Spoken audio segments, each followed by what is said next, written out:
कामठी गाव आहे, तालुका उमरखेड, जिल्हा यवतमाळ.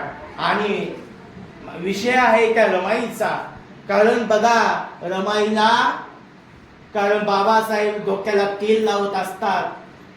कारण त्या रमाई खूप आजारी असते, ती मायमाऊली खूप आजारी असते.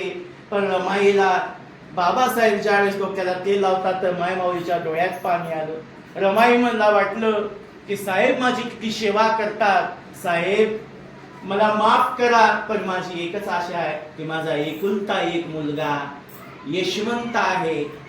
माझा एकुलता एक मुलगा यशवंत आहे. त्या यशवंताला मात्र तुम्ही बघा, यशवंताकडे लक्ष द्या.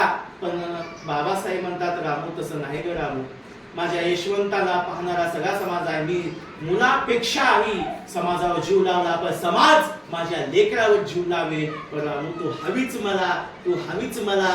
पण रमाई म्हणते, साहेब माझं आता जगणं नाही, आता